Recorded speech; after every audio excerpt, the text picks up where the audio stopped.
maybe AI isn't going to be like the Terminator destruction of the world.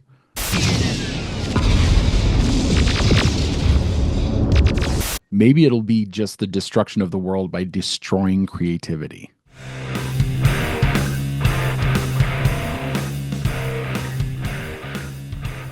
Hello and welcome to the Brothers Random Show. My name is Travis. I'm Michael.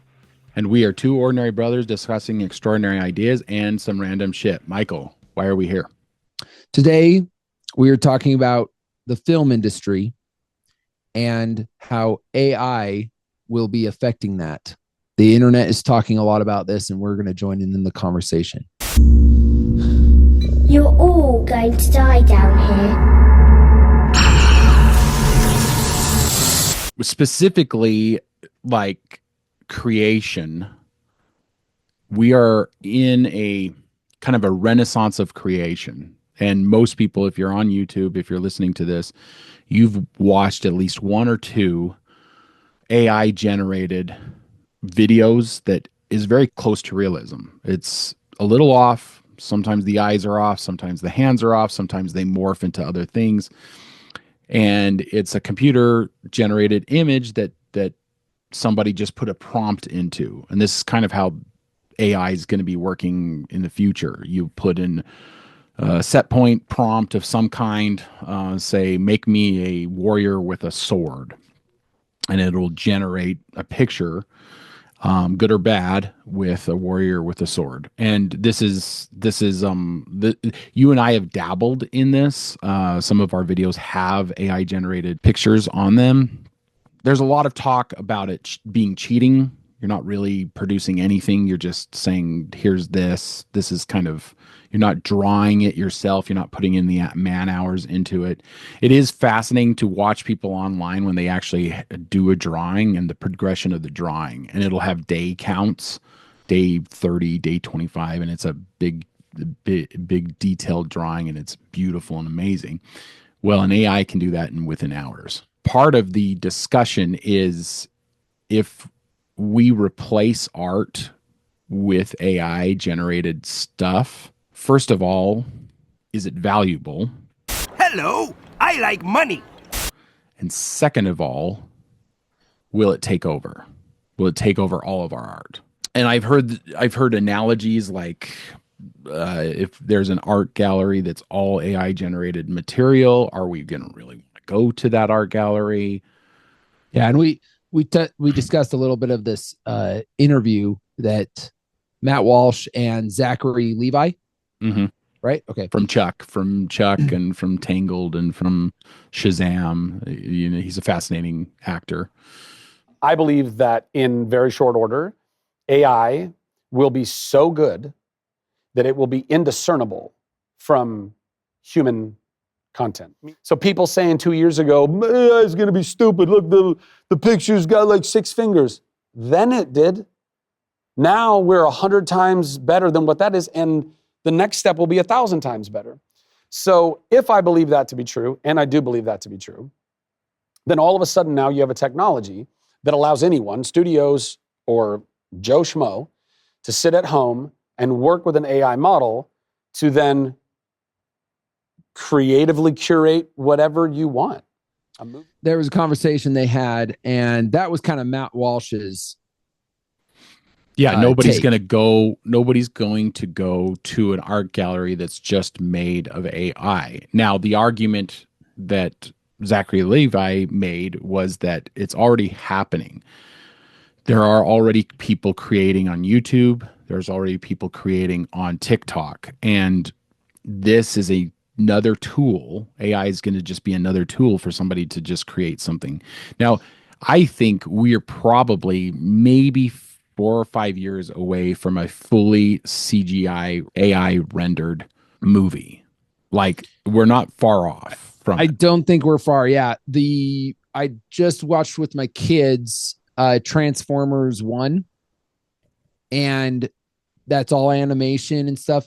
Honestly, I could see that film being made by AI within the next few years. Yeah, The whole because thing. there's I there's wouldn't be so much surprised. CGI in it anyway, right? Like It's all it's all CGI, yeah. voice actors, but even the voice actors. See, that's the thing is like You AI can is getting really good at mimicking voices. voices. Yeah. I mean, so the whole thing probably in the next few years could have been done by Well, AI. and one of Zachary Levi's like contentions is that the amount of once we get like computing power or worked out and all that kind of stuff, the amount of people that are going to want to generate like themselves in their own movies and maybe acting with long dead and we've talked about the resurrection of long dead actors through CGI. Well, if you can bring an actor back and you can be in the movie with them, like John Wayne or Steve McQueen, Mm-hmm. that is, no, I don't think there's anything that's going to keep people from doing that after AI kind of really takes off. It's in its baby stage right now, but we've already seen improvement. So it was introduced what 2 years ago, and we are already seeing. So the initial images would sometimes have like six fingers on one hand. Maybe the eye was a little crooked or something like that. But I've seen the improvement of that just in 2 years. Yeah. Because now they got hands right. Their movements aren't correct all the time. You can't have, and I've seen fights where they like morph into each other. So it's Yeah. like, it's not really like Oh, 100%. some weird stuff. And it's beginning stages, right? Yeah. Like It's a baby stages. it does give me, I guess, a little bit of hope, as creators ourselves, just trying to mess around with some of these AI systems. I tried putting a poem into an AI video or video making software, and what it produced was complete garbage. And So it's still not, it was well, just it's a free program, right? You're not paying for it or anything like that. yeah, So it's I think free the now. ones, I Would it think the be ones you better pay if I was for, paying for it, et cetera, et cetera? Yeah, probably. Also, you'd get more time and you get more prompts. You're able to fix things more when you're paying for it. So eventually, I mean, we'll get there. Well, where we will be paying for it and be kind of creating and making content that way. do you But think it cheapens the content if you know it's AI generated? I'm a little less like when I watch, like you'll see these shorts and I'm a little less, I'm just kind of impressed that it built them, I guess, but I'm not really impressed that somebody who had like the ability to put in a couple of prompts that made it. I mean, I don't.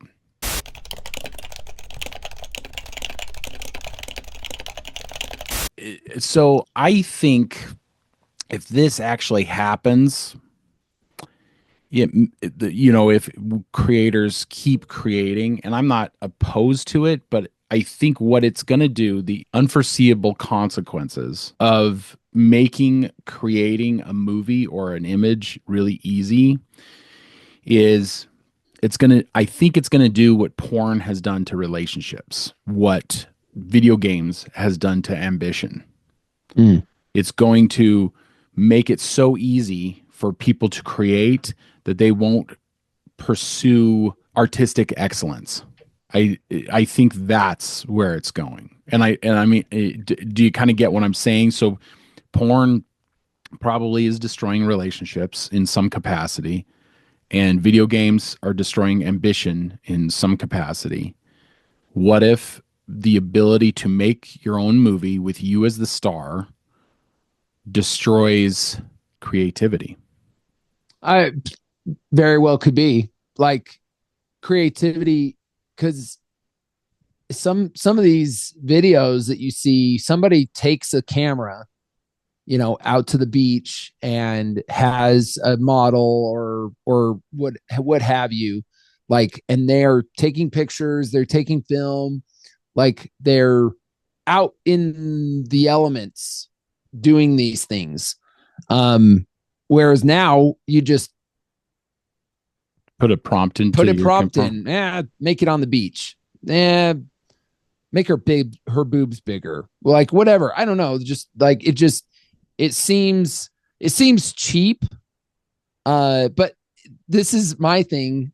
And Matt Walsh, I think he's kind of an idealist when it comes to like human nature. I think he's just like, well, people aren't really going to want to watch that art because art in its definition is humans putting themselves into putting their passions into something and then other people enjoying that. Right.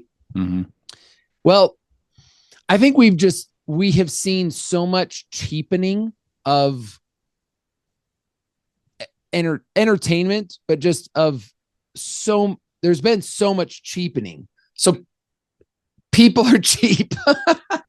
Humans are cheap. I think the cheaper the entertainment, the easier the access. And maybe you and I, the older generation, we remember a time where there wasn't the internet. We remember a time where we would go places without a cell phone. Oh my. Yeah. But the younger generations might not care at all. Yeah. Just, entertain me. They may not care how cheap it is. Yeah. And how easy it is. And I think the internet has already kind of cheapened creativity in a sense, made it easier, like putting together things easier. And I think this could probably destroy the film industry as we know it, because so the bar to entry for a filmmaker is a price tag. So the only thing that's so there's plenty of people who shoot movies on this, right? Cell phones? They're just pacifiers for adults. Know what I mean? Then they put it together and then they get it out on the internet. Some are successful, some aren't. Depending on the story prowess or the story originality or whatever you want to call it.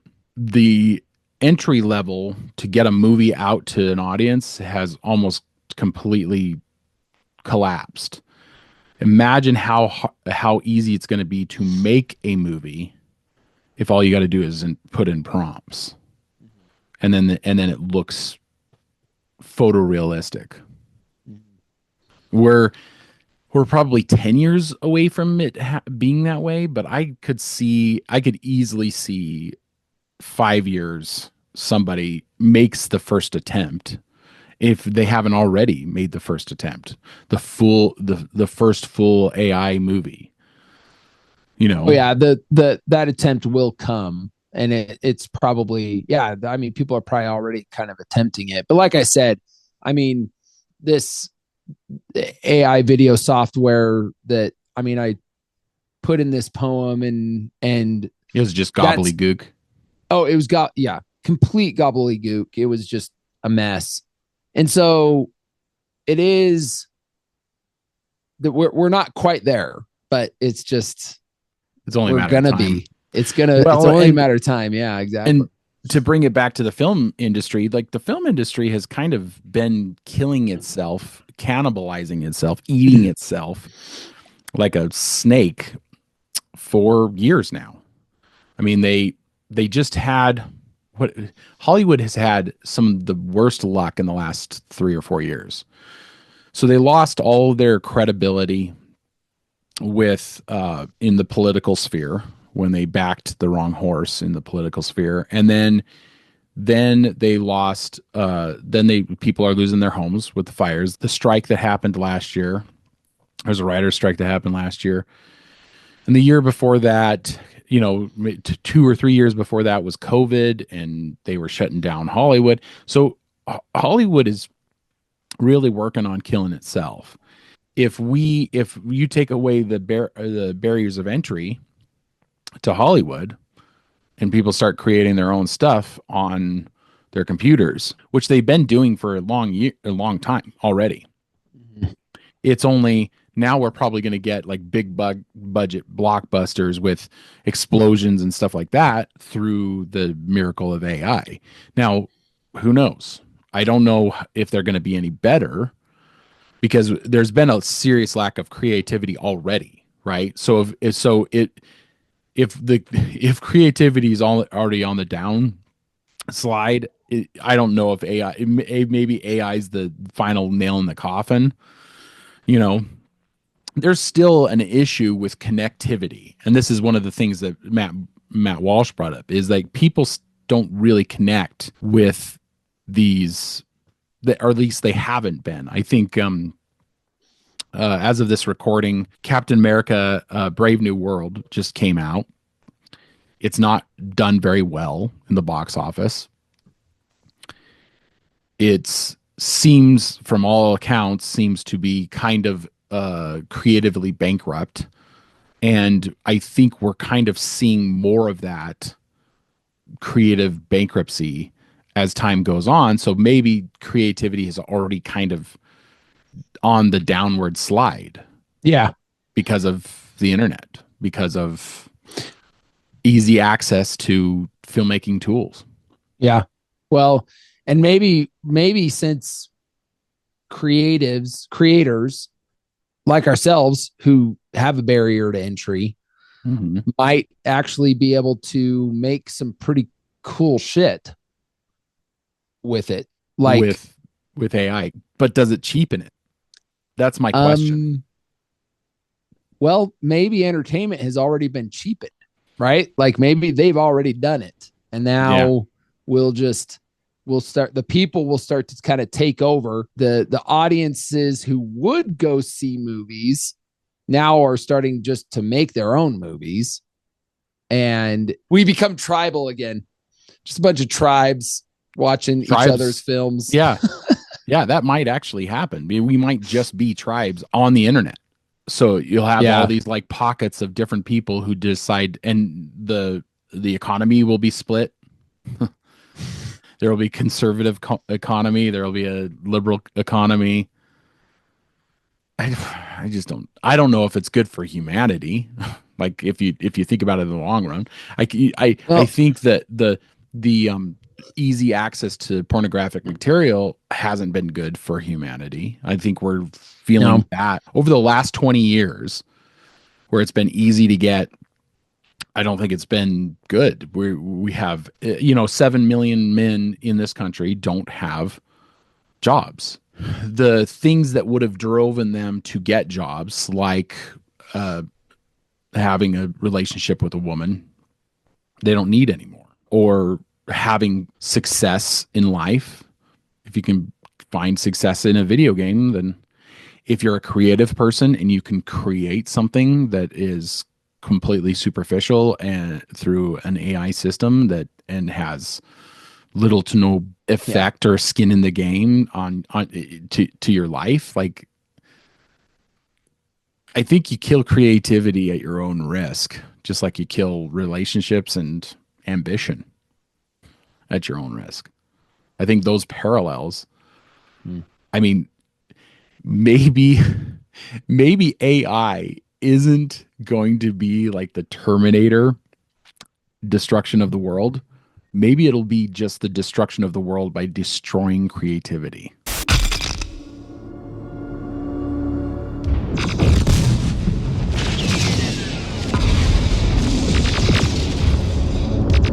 I don't know. There's a piece of me that thinks it might become like a creative renaissance. A creative boom. Like people are going to, I think you're more of an optimist on this subject and I'm more of the pessimist on this subject. Because I think you're thinking, oh, this could be a creative renaissance and people just be putting out stuff. I have a hard time not thinking that it cheapens it, but you're right. So we've already seen the cheapening of it. Yeah.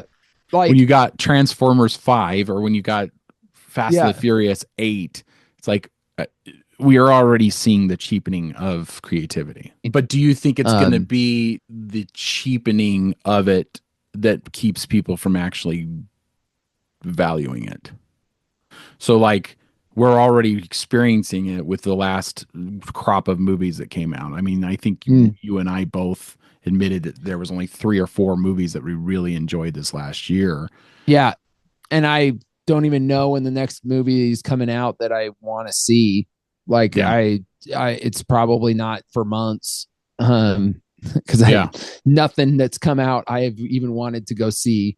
But the point is that I'm trying to get at is that this has already happened. We've already cheapened it down to the point where nobody really cares about it anymore. Mm-hmm. Maybe by democratizing complete and utter creativity, we'll actually get something really special out of it. And in this interview that Matt Walsh, Zachary Levi does talk about the fact that there will still always be a niche of people who will want the real thing. Yeah, right. They use vinyl as one of the examples. People still buy vinyl. It's a very small set of people. Right. Well, people still ride horses. Yes. That is so. Horses used to be number one mode of transportation. That's been dead for about 120 years. Yep. About 1900, right? So somewhere around there, there's still people that ride horses. I mean, you and I grew up riding horses, and there's still a market for horses. There's still it's very small. Buying, selling, and trading, right? Yeah, like it's still small. there.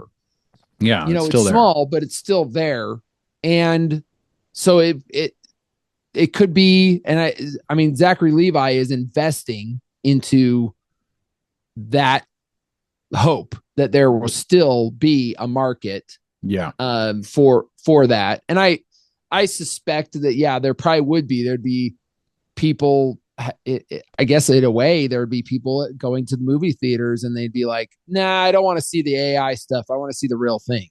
Yeah. And then there'd be people that didn't care. Like, I want to go see the AI thing. Being able to tell the difference between the two, we will always, for the probably next 10, 15, 20 years, we're still going to be able to tell the difference. But eventually, after 20 years, I don't think we're going to be able to tell. There's going to be a point where people are going to be like, was this AI or was this? They won't know.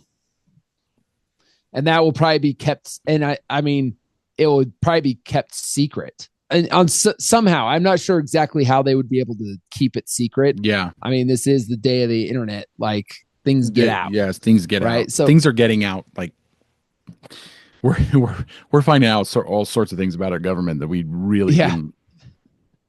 So, but you're right. Eventually, it would get to the point where we would not be able to tell the difference, and we won't be able to on the internet. You won't be able to tell the difference with any of it. Do you think that people will still gravitate, like human nature will still gravitate to something that they know has been human made? I think our biggest issue with most movies now is connecting with them. And if people don't connect with them, then they're not, because they've cheapened the connection. And if AI is able to find a way to connect with people, so let's use an example. The Wild Robot came out this year. It's got a musical cue at the right point where the robot is letting the duck or gooseling or whatever it is fly, and it's teaching it how. And it's a very beautiful musical, and it gives you chills, and it makes your eyes tear up. That's a connection that you're trying to make, an emotional connection that you're trying to make in a movie that is completely put together by computers.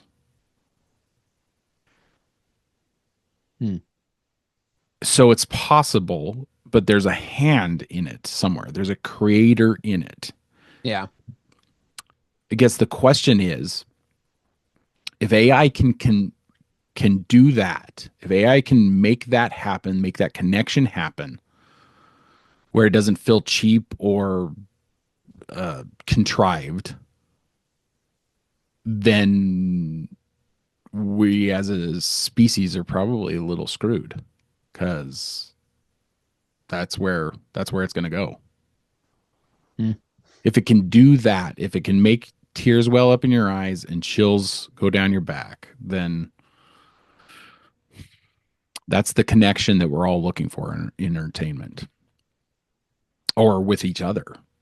You have those emotional moments with another human being and you hold their hand and you cry with them or whatever. But I think that's all humans are after, really. Mm-hmm. And Hollywood's been cheapening that for a long time. That's why, Captain America 5 or whatever it is, nobody really cares about because they're not connected to it anymore. As humans, we have this really bad tendency to kill the golden goose. This is what Hollywood has been doing for years. We have a Shrek 5 coming out. We have a, Do we really? Yeah. Oh, shoot. The teaser looks horrible. I'm not even joking. It looks terrible. So we have these issues with the goose that lays the golden egg. We're after the quickest, easiest, and if we kill the connection that people have with entertainment or with their feelings or with the feeling something, then we're not going to get high quality. And that's what all people really want. They just want a high quality experience and they want to be able to feel something when they go see this stuff. And I'm not sure that interactive games does the same thing. I'm not sure. I've never played a video game and gotten very emotional while doing it. I know people who have, and that's why they're kind of always after that next emotional high. But I think it's a different thing with video games than it is with movies. And we were talking about this before. The movie that still holds the record for the highest tickets sold, not the most money made, but the highest tickets sold, is a movie that's 86 years old, and that's Gone with the Wind. Frankly, my dear, I don't give a damn. 202 million people saw that. That's over half the country. This is in the United States, of course. But the whole point I'm trying to make here is that I think we've seen the height of cinema, and it was a peak. There was a peak, and it's been a dial down ever since. It's a dying industry, and I think we'll see AI to take it over. I think at some point AI is just going to, like Zachary Levi was saying, I don't know if it's going to be better. I don't know if we're going to get it better, but like he was saying, we're going to be able to put ourselves into our own movies. Mm-hmm. And that combined with virtual reality, that's going to be the high that everybody's going to be after. And also the hubris of, I made this. Yeah. Like, put in a prompt. Like, yeah, you put it in a prompt. You really didn't. Yeah. That might be that just the proverbial pats on the back of ourselves. Just, I did it. I made this, I don't know. It's gonna be wild. This is gonna be crazy. Thanks for joining us, audience. Check out our social media. We are on Facebook, X. Check us out on Spotify and Apple Podcasts. Just look for The Sword in the Skull. And if you liked this, you are the subscriber we are looking for. In the meantime, keep reading, keep listening, keep watching, learn more. For other random videos, check these out.